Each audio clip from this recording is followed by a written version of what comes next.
Yet you all come to us young people for hope. How dare you? Were you shocked by the power of Greta's speech at the UN? By her incandescent anger? We're not used to seeing that sort of thing, are we? Especially not from a young person.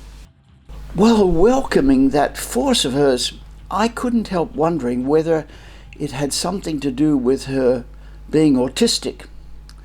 Apparently it does.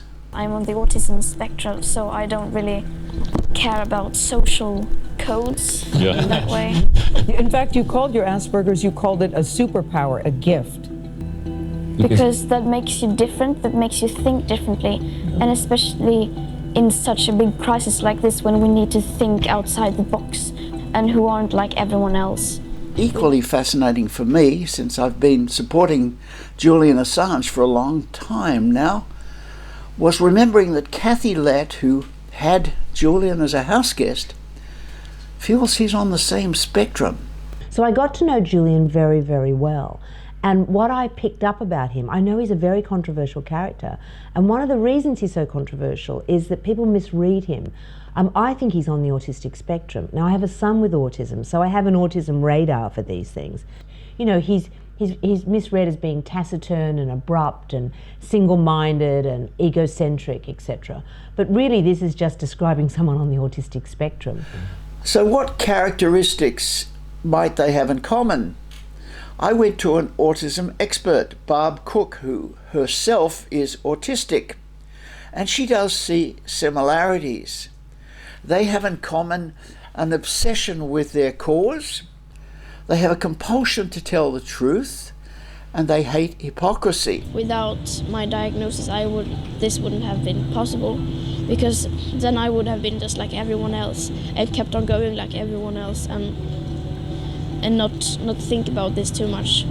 Now I overthink everything, and I can't just let things go. Things that I care about and worry about are stuck in my head. Here's an article from 2011, the Independent newspaper in England, in which Julian talks about autism. He says he was dubbed autistic by friends, and he said, "Yes, I am. All hackers are autistic." I thought it'd be very interesting to go back and take a look at that Julian in Melbourne. There's a terrific feature film called Underground, which portrays the young Julian in Melbourne. And what you get that's fascinating from the film is that the same obsessions with truth-telling that he has now were evident back then. Of course, one's looking at an actor here and not the real person, but I'm impressed that his mother, Christine, felt that in watching this film, the actor played so well that she forgot she was not watching her real son. What's the matter? I think we should catch up. It's been too...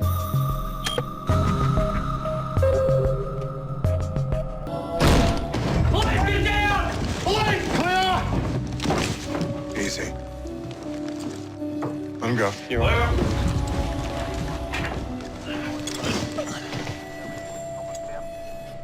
Hello, Julian. I'm Detective Sergeant Ken Roberts. I believe you were expecting me.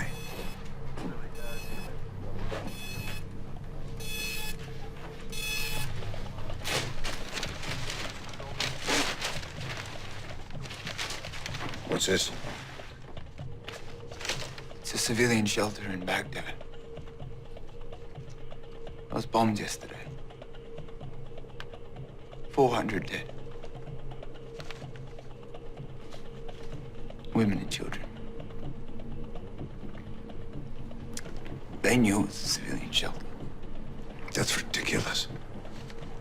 It was an accident. They would never do it on purpose. I can prove it. It's all there. This isn't proof. This is a bunch of pictures. Half encoded transmissions. Doesn't prove anything. The evidence is there. I know it. I just need more time. And even if you could prove it, the secrecy laws prevent you from ever publishing. Secrecy laws are a way for governments to conceal the truth. No, Okay? they're to protect our troops. We're at war. This shelter had protected status.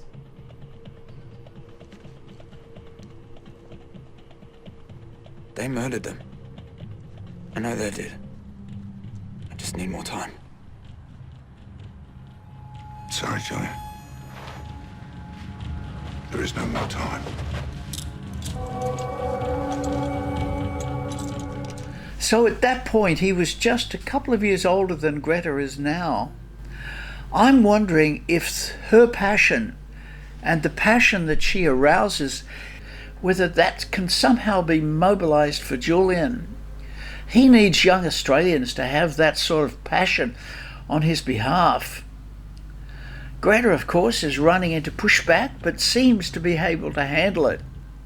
That clip that I showed of her talking about her autism, that came from a site which announces proudly 10 top reasons why she's a fraud. It's to do with her climate passion, they being fervent denialists. Julian's been getting flack for years, of course, but it's more serious now that he's in such dire straits. And it hurts particularly when it comes from our flagship Four Corners program.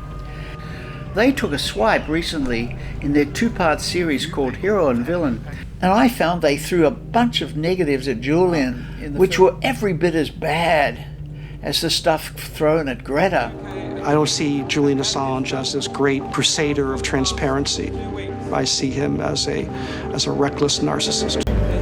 He's quixotic, charming, brilliant, intolerable, maverick, difficult, impossible, narcissistic, entrepreneurial, vindictive. Did you get the sense that perhaps he didn't even care? I mean, I know there's that quote that's often used about him where he's apparently sitting with a Guardian journalist and he says he's not worried about not removing the names of Afghans because they're informants, and if they get killed, well, they deserve it.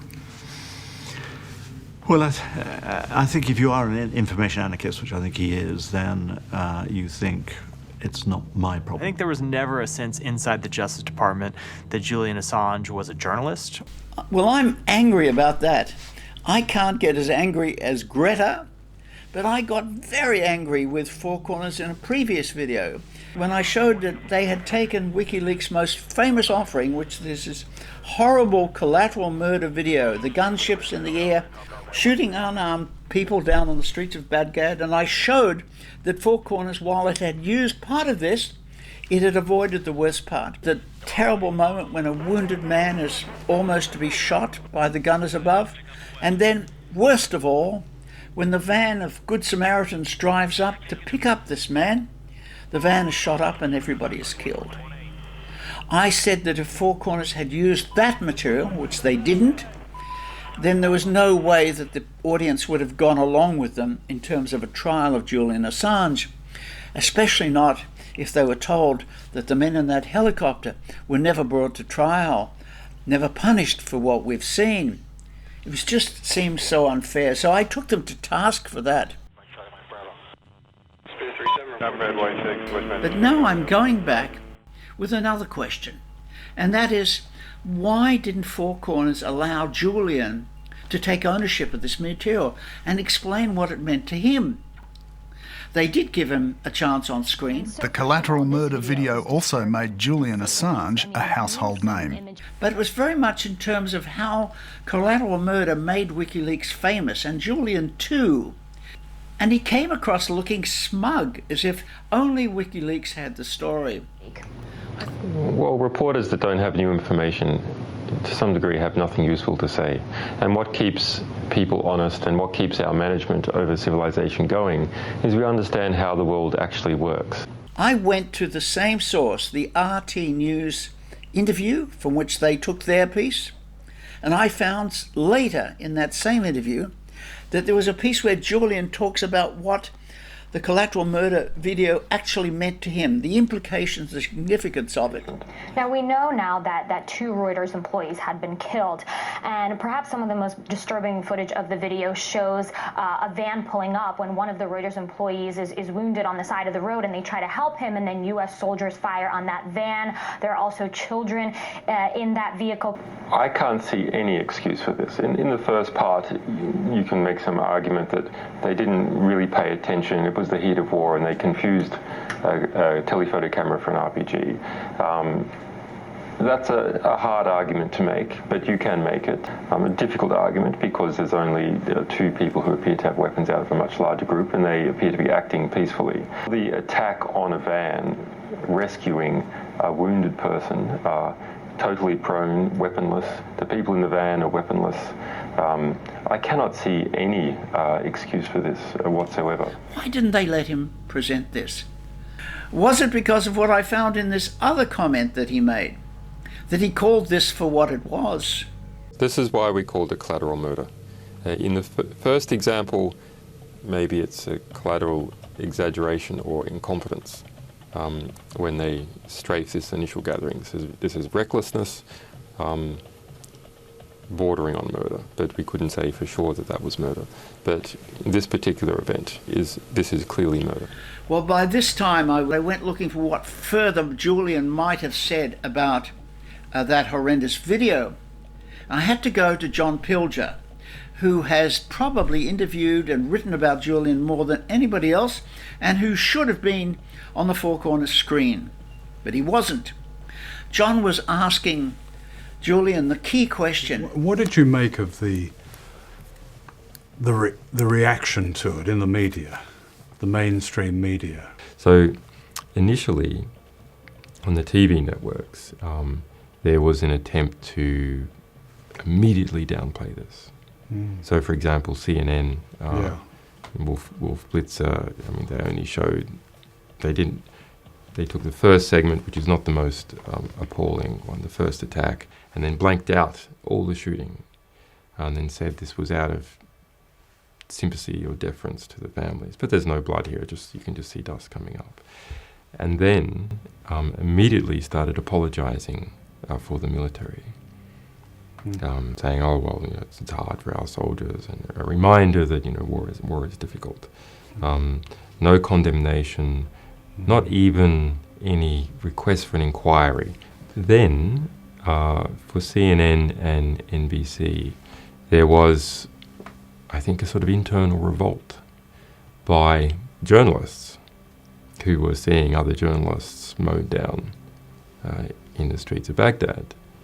So a pushback against the editorial management decision to treat it so briefly and in such a biased way. So the next day saw a sort of richer discussion. And then it flipped. Then enormous editorial space, both in the printed press and in TV press, opened up for military apologists. And no space opened up for anyone else, including people with new facts, including the soldiers on the ground who were there, the only English-speaking witnesses. Ethan McCord is a soldier about 30 years old, was in the ground unit, and they marched in and arrived to where the bodies were in the shooting up van. And Ethan heard the child crying in the van. Myself and another soldier, a 20-year-old private, walked up to the passenger side van and looked inside. The private that I was with reeled back, began to vomit, and quickly ran away. What I saw when I looked in the van was a small girl about 4 years old on the passenger side of the bench seat. She had a severe belly wound and was covered in glass. Roger, we need to evac this child. The glass was in her hair and also in her eyes. Next to her, half on the floorboard, with his head resting on the seat, was a boy about 7 years old. He wasn't moving, and from the severe wound to the right side of his head, my first thought was that he was dead. In the driver's seat was who I immediately concluded must have been these children's father by the way he was hunched over the children in a protective manner. There was no way that the father had survived. I immediately grabbed the little girl and screamed for a medic. I pulled as much glass from the little girl's eyes as I could so that she can blink. The whole time thinking, fuck, what the fuck, these are babies. It's their fault for bringing their kids to a battle. That's right. See, my son was born May 31st, 2007. I had yet to see him. And I had a daughter who was barely older than this girl. I looked inside the van again, Did the boy just move? Holy shit, the boy just moved. I grabbed the boy from the van and held him against my chest. I was screaming at this point, the boy's alive, the boy's alive. I started running to the Bradley in hopes that it wasn't leaving. At this point, the boy looked up at me. Then his eyes rolled back, and my heart sunk. It's okay, I have you. It's going to be okay. Don't die, don't die. Aggressive 4-3, zone. Correction, aggressive 3-4. My emotions were taking over. The very thing that the Army taught us not to do in war, I was doing. My humanity and love for the human race was overcoming everything they taught me. My mind was reeling, the thoughts controlling every ounce of me. It was then I decided I needed to go see a mental health counselor. I went to a staff sergeant who was in my line and asked to speak with him. When I told him my feelings and how I was unable to deal properly in the Army sense with what I had just witnessed, his response was, "You need to suck that shit up. Quit being a pussy and get the sand out of your vagina." He's tried quite hard to draw attention to what happened, because at the very same time that he was trying to get his story across, editorial space was being given to military apologists who were just, war is hard and it's difficult. These for things soldiers, happen. and these things happen. And you didn't show the full context, and That's right. there was shooting that morning. Yep. I have to warn you that your ears have just deceived you. You thought you were hearing two journalists do what journalists do, which is evaluate a story, but no. Julian Assange is not a journalist. Peter Greste has told us that, and our government says the same thing. So you've been mistaken.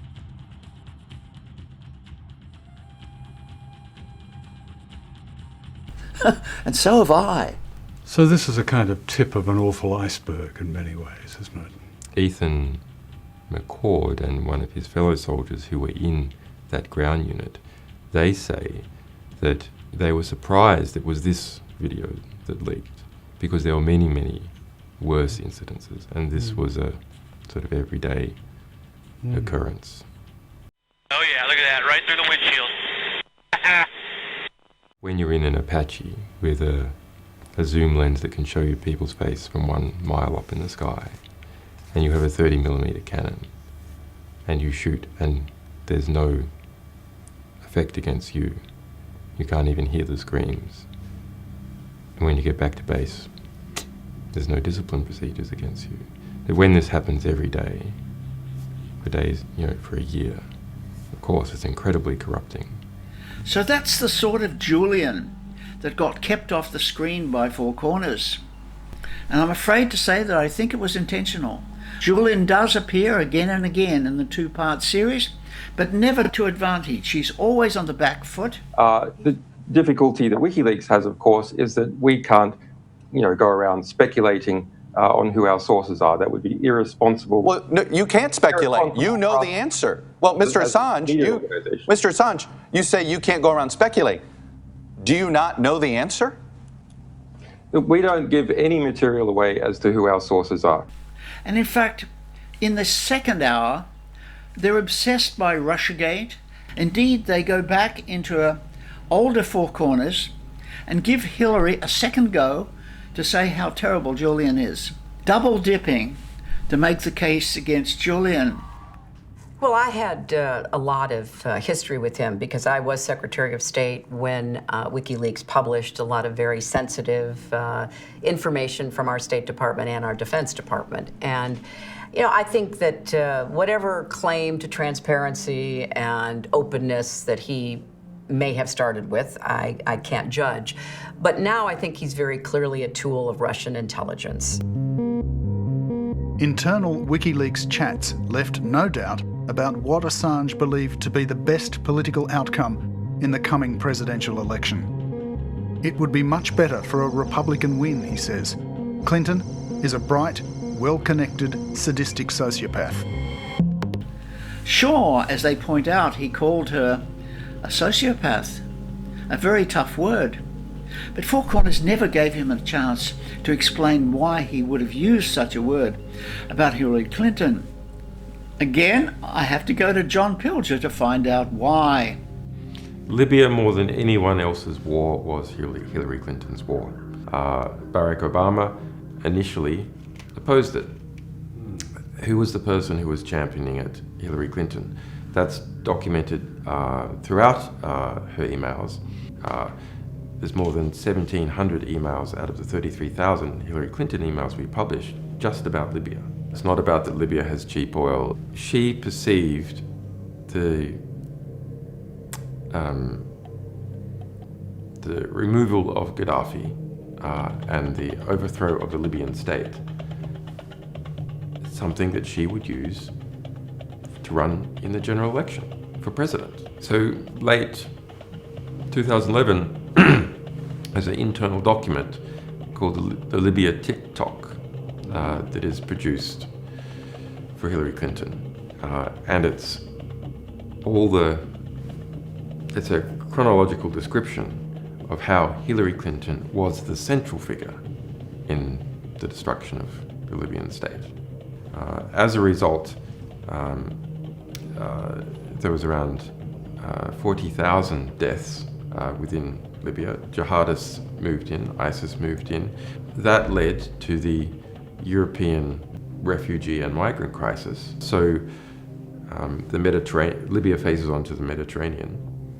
And so it had been effectively the cork in the bottle of Africa. So all problems, economic problems, civil war in Africa, previously people fleeing those problems didn't end up in Europe because Libya policed the Mediterranean. And that was said explicitly at the time, back in early 2011 by Gaddafi. What do these Europeans think that they're doing, trying to bomb and destroy the Libyan state? There's going to be floods of migrants out of Africa and jihadists into Europe, and that is exactly what happened. If you really understood the situation and still kept on failing to act, then you would be evil, and that I refuse to believe. It might have seemed a stretch to bring in Greta Thunberg since her anger is focused on another issue, but I feel that unless Australians develop that white-hot fury that she has, unless they develop that in defense of Julian, he's going to die in an American prison. Defiant to the end, Julian Assange was physically carried out of the embassy and into a waiting police van. Every day, our lives are more and more shackled by surveillance. And the only tools we have to beat that surveillance is to have courageous whistleblowers working through an organization like WikiLeaks to tell us what's going on so we can fight back against it. We're not only getting Julian out if we bring him home, we're getting the guy who needs to be back at the helm of WikiLeaks and doing just that, keeping the whistleblowers coming. Of course, after taking some very, very well-earned R&R.